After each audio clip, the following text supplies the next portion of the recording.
گذشته‌ای که فکر می‌کرد از بین رفته، عشق جدیدش رو تهدید می‌کنه. آیا اون میتونه از این خیانت رهایی پیدا کنه؟ به کانال سایه‌های خیانت خوش اومدید. ما در اینجا سرگذشت واقعی افراد رو روایت می‌کنیم.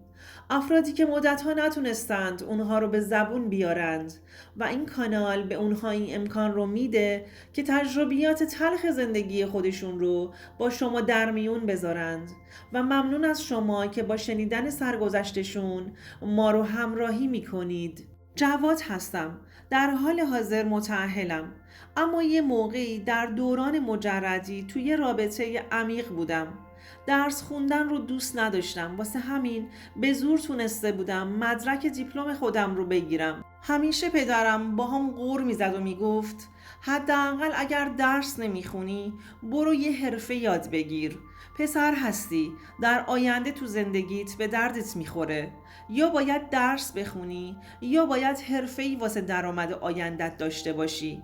به هیچ کدوم از حرفهای پدرم گوش نمی کردم. همش می گفتم یه مقدار از زمان که بگذره حتما این کارو می کنم. ولی غافل بودم از اینکه داشتم زمان رو به سرعت از دست می دادم. وقتی کوچیک بودم مادرم رو از دست داده بودم و از نظر عاطفی به شدت به پدرم وابسته بودم. پدرم کارگاه در و پنجره سازی داشت و از همین راه هم چند تا خونه و زمین داشتیم. پدرم همیشه به فکر آینده من بود و میگفت تو به فکر خودت نیستی، بذار حداقل من برات بذارم که اگه یه وقت از این دنیا رفتم دستت پیش دیگران دراز نباشه.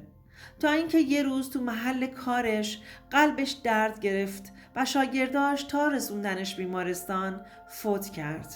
وقتی بهم خبر فوت پدرم رو دادند دنیا رو سرم آوار شد. نمیدونستم چی کار کنم. دست پاچه شده بودم.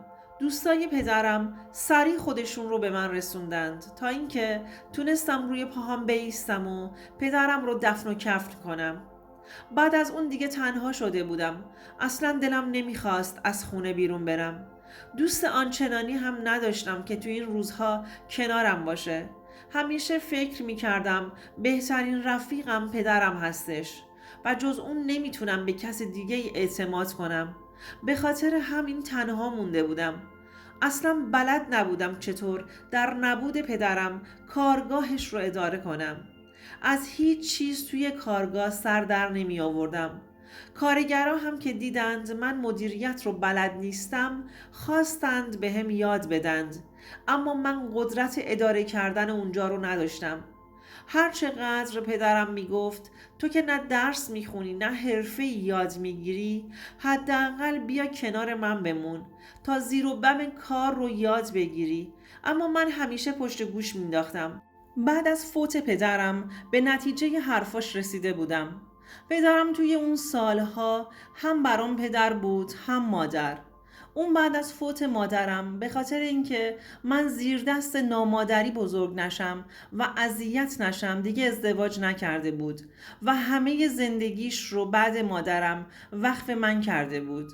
تنها قصه‌ای که داشت درس نخوندنم بود و همیشه میگفت اگر مادرت زنده بود نمیتونستی انقدر بی خیال درس و دانشگاه بشی.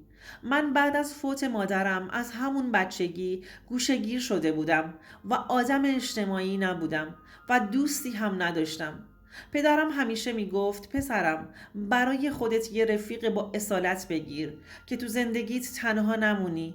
ولی من پدرم رو رفیقم میدونستم چون همیشه حمایتگرم بود. به خاطر همین نیازی تو رفاقت با کسی دیگه نمیدیدم. همیشه بعد از خودش ناراحت من بود که تنهایی چیکار میخوام بکنم.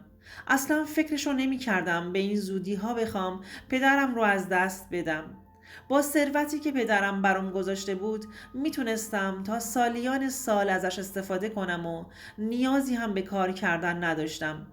اما اصلا نمیتونستم بدون پدرم به چیزی حتی فکر کنم. کارگاه پدرم رو بستم تا بتونم تصمیم درستی در موردش بگیرم.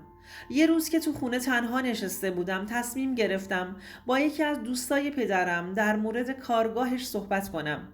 وقتی بهش زنگ زدم گفت جمعه صبح قراره بره کوه و ازم خواست که منم برم و اونجا همو ببینیم و با هم صحبت کنیم. اون روز زود از خواب بیدار شدم. وسایلم رو بعد از اون مدت طولانی که از خونه بیرون نرفته بودم جمع کردم و راهی شدم. وقتی که رسیدم خیلی شلوغ بود. مردم گروهی اومده بودند. بعد از اینکه با رفیق پدرم کلی اونجا صحبت کردم، برای استراحت یه گوشه نشستم که یه خانومی اومد سمتم و بهم گفت میتونم بپرسم ساعتتون چنده؟ وقتی که سرم رو سمت صدا چرخوندم، یه خانم ریزه میزه و جذاب و خوشگلی رو دیدم که خیلی هم پرنشاط و پر انرژی بود. ساعت رو بهش گفتم و جذب اون نگاه زیباش و چشمای گیراش شدم. جوری روش قفل کرده بودم که خودش خندش گرفت و گفت چیزی شده؟ به خودم اومدم و جواب دادم نه خیر، شرمنده، و سرم رو انداختم پایین. از بس که جلوش خجالت کشیده بودم. بهم گفت من چیزی گفتم که شما رو ناراحت کردم؟ دوباره سرم رو بلند کردم و جواب دادم نه خیر، خواهش میکنم. ازم پرسید اسمت چیه؟ جواب دادم جواد هستم. گفت تنها اومدی کو یا با خانومت؟ خندیدم و جواب دادم نه، من مجرد هستم. تا اینو گفتم چشماش برق زد. بهم گفت ولی پسر جذابی هستی. از تعریفش به خودم جا خوردم که چقدر تو روابط اجتماعیش قوی بوده. دوستان عزیزم، اگر تا اینجای داستان خوشتون اومد لطفاً این ویدیو رو لایکش کنید. ازش بابت این تعریفش تشکر کردم و دوباره به راه خودم با دوست پدرم ادامه دادم. اون خانم هم رفت سمت گروه خودش. چند روز گذشت. منم که مایحتاج خونم تموم شده بود تصمیم به خرید کردن گرفتم و به فروشگاه زنجیره‌ای که سر خیابونمون بود رفتم. بعد از اینکه خریدهام رو تموم کردم رفتم پای صندوق که حساب کنم. دفعه اولم بود که برای خرید کلی میرفتم. همیشه بابام خرید یک ماه رو انجام میداد. دیگه در طول ماه نیازی به خرید رفتن نداشتیم. وسایل جزئی رو هم خودش وقتی که روزانه میومد خونه میخرید و با خودش میآورد. یعنی حتی خرید کردن هم بلد نبودم.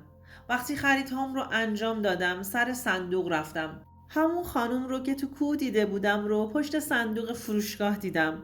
اون منو شناخته بود، اما من تا پای صندوق متوجهش نشده بودم. موقع حساب کردن دیدم بهم نگاه میکنه و میخنده. منم تا دیدمش لبخند زدم و گفت چه جالب، کوه به کوه نمیرسه اما آدم به آدم میرسه. گفتم دقیقاً، از اینکه دوباره دیدمتون خوشحال شدم. خندید و گفت من بیشتر. بعد متوجه شدم که تو فروشگاه کار میکنه. از اون روز به بعد سعی کردم به بهانه‌های مختلف برم اونجا تا اینکه یه روز ازش شمارش رو خواستم و اونم سریع بهم داد. انگار به دیدنش عادت کرده بودم، اما نمیدونستم که متأهله و شوهر داره. خودشم بهم چیزی نگفته بود. دیگه ما پیام ها و زنگ زدن هامون به هم شروع شده بود و خیلی صمیمی شده بودیم. نوشین زن زیبایی بود. همیشه از خودش و زندگیش میگفت. بعد از یک هفته بهم گفت که متأهله و رابطه سردی با شوهرش داره و از اینکه شوهرش با اصرار خانواده‌اش با اون ازدواج کرده و دوستش هم نداره، چون به عشق قبلی خودش نرسیده. به خاطر همین با نوشین خیلی سرد برخورد میکرد و بیشتر اوقات فراغتش رو با دوستاش میگذروند و نوشین مجبور بوده برای اینکه تنهایی بهش غلبه نکنه و از اون فکر و خیالات در بیاد خودش رو با کار کردن مشغول کنه. منم وقتی که باهاش صمیمی شده بودم از زندگی خودم براش گفتم، از رابطه خودم با پدرم که چگونه بود و چقدر به پدرم وابسته بودم، از ثروتی که برام گذاشته بود و نمیدونستم باهاشون چی کار کنم. کم کم به نوشین وابسته شده بودم. اگر یه روز باهاش حرف نمی زدم افسرده می شدم. اونم با شیرین زبونیهاش منو جذب خودش کرده بود. سعی کردم به خاطر نوشین هم که شده به زندگیم یه سامانی بدم تا بیشتر اونو داشته باشم. دیگه برام مهم نبود که متأهله یا مجرده. نوشین خودش داشت به شوهرش خیانت میکرد و دلایل خودش رو هم داشت. من همیشه سعی میکردم وقتی که به دیدنش میرم یا وقتی که کنارش هستم براش یه کادو بگیرم و دست خالی پیشش نرم. شبهایی که همسرش با دوستاش بیرون میرفتند و به نوشین اهمیت نمیدادند، ازم میخواست که بیاد کنار من و با من باشه که منم از خودم بود. بهش میگفتم اگر دوست داره و موقعیتش براش فراهمه خونه نمونه. یه روز از همون روزایی که کنارم بود بهم گفت که دلش میخواد فقط خودش تو زندگیم باشه و هیچ زن و دختری حق نداره که به من نزدیک بشه. من از حرفش خندم گرفت. با اینکه متوجه منظورش نشدم و برای اینکه دلش نشکنه همینجوری بدون فکر کردن به حرفش قبول کردم. نوشین شبهایی که شوهرش خونه نبود و میدونست وقتی که با دوستاشه حتی بهش زنگ هم نمیزنه کنار من شبش رو صبح میکرد. اما وقتی که شوهرش خونه بود حتی به پیامها و زنگهای من جوابم نمیداد و گوشیش رو روی سکوت میذاشت. هر چقدر میگفتم تو که رو شوهرت انقدر ناراضی هستی خب جدا شو تا بتونیم راحت تر کنار هم باشیم. اما قبول نمی کرد و منم دلیلش رو متوجه نمی شدم. روزها پشت هم سپری می شدند تا اینکه یه روز تصمیم گرفتم کارگاه پدرم رو بذارم برای فروش تا بتونم با سرمایه‌اش کسب و کار خودم رو راه بندازم. همیشه عاشق بنگاه ماشین بودم. دوست پدرم هم خودش بنگاه ماشین داشت و میتونستم از تجربیاتش استفاده کنم. تو مدت خیلی کوتاه برای کارگاه مشتری پیدا شد و با مشاوره های دوست پدرم تونسته بودم یه فروشگاه بزرگی خریداری کنم و اونو تبدیل به بنگاه اتومبیل کنم. چند تا ماشین مدل بالا هم جور کردم و شروع کردم به کار. هر جا گیر می کردم یا مشکلی داشتم سریع با دوست پدرم تماس می گرفتم یا اون خودش رو به من می رسوند و اون مسئله رو حل می کردیم. نوشین هم تو زندگیم بود و با من ارتباط داشت و من براش خرج می کردم. اونقدر تو کارم مهارت پیدا کرده بودم که روابط اجتماعیم هم عالی شده بود. دوستای بیزینسی عالی پیدا کرده بودم که از نظر سطح خانوادگی هم با هم جور در می اومدیم. با هم قرار استخر میذاشتیم و تفریحات خودمون رو داشتیم تا اینکه یه شب یکی از دوستام مهمونی دور همی گرفت و منم به اون مهمونی دعوت شدم. اون شب با یکی از بهترین ماشین هام به مهمونی رفتم.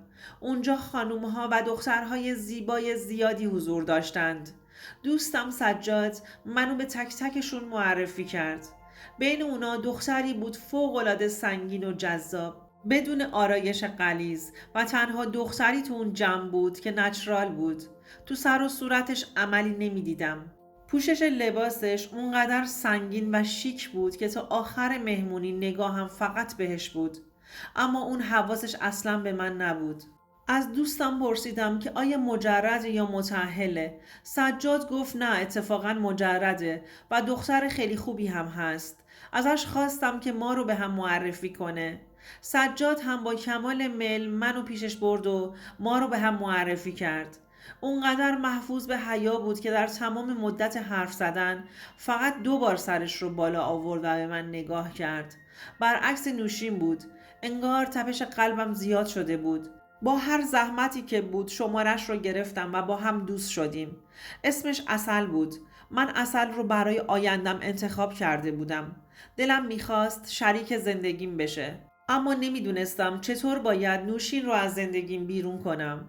چون نوشین هم دوست داشت منو داشته باشه، همین که با همسرش باشه و مدام هم داشت به شوهرش خیانت میکرد و این مسئله منو خسته کرده بود. دلم میخواست هرچه سریعتر رابطه من و نوشین تموم بشه. بعد از اینکه با عسل دوست شدم سعی کردم ارتباطم رو با نوشین کمتر کنم. هر چند بار 1 بار جواب تلفنش رو میدادم. وقتی هم که میخواست بیاد کنارم بهانه میگرفتم که تنها نیستم یا خسته هستم و میخوام بخوابم. دلم نمیخواست تو رابطم با عسل بهش خیانت کنم. من اونو برای آیندم انتخاب کرده بودم و دلم نمیخواست این وسط مشکلی پیش بیاد. نوشین همش پیام میداد که دلیل این فاصله گرفتن چی میتونه باشه. منم فقط کارم رو بهانه میکردم و دلیل دیگه ای رو براش نمی آوردم. تا اینکه یک روز وقتی که داشتم میرفتم دنبال عسل تا با هم بریم بیرون و یه دوری بزنیم و خوش بگذرونیم، نوشین با یه ماشین تعقیبمون کرد. وقتی من و عسل وارد یه رستوران شدیم تا یه چیزی بخوریم، نوشین اومد داخل رستوران و هر چی تو دهنش بود به من گفت. و رو کرد به عسل و بهش گفت که با من نامزد هستش و با هم تو رابطه هستیم. عسل بنده خدا فقط مونده بود و به من نگاه میکرد و با گفتن متاسفم میز رو ترک کرد. نوشین به هم گفت تو حق نداری با کسی باشی. تو اون روز به من قول دادی که فقط من تو زندگیت باشم. من کلا گیج شده بودم، نمیدونستم از چی داره حرف میزنه. نوشین زندگی منو نابود کرده بود. خودش متأهل بود اما نمیخواست منی که مجرد بودم با کس دیگه ازدواج کنم. بدون توجه به نوشین از رستوران زدم بیرون و ماشینم رو روشن کردم و دنبال ماشینی که عسل سوار شده بود راه افتادم. خلاصه خودم رو به عسل رسوندم و با خواهش و تمنا ازش خواستم که به حرفام گوش کنه تا براش توضیح بدم. اونم خلاصه قبول کرد و از ماشین پیاده شد و سوار ماشین من شد. تو مسیر راه براش به روح پدرم قسم خوردم که هر چی بهش میگم عین حقیقته. و نوشین قبل از اون تو زندگیم بوده. به عسل گفتم از موقعی که تو رو دیدم ارتباطم رو باهاش قطع کردم. عسل اونقدر عاقل و بالغ بود که به تمام حرف هم کاملا گوش کرد و قبول کرد. بهش گفتم اون خانم حتی متأهله و حاضر نیست که از همسرش جدا بشه و مدام در حال خیانت کردن بهشه. عسل بهم گفت که باشه، چون گذشتت بوده و قبل از خودش بوده منو میبخشه و به رابطهش با من ادامه میده. منم از اینکه نوشین به خواستش نرسیده بود خوشحال بودم و سریع به عسل پیشنهاد ازدواج دادم.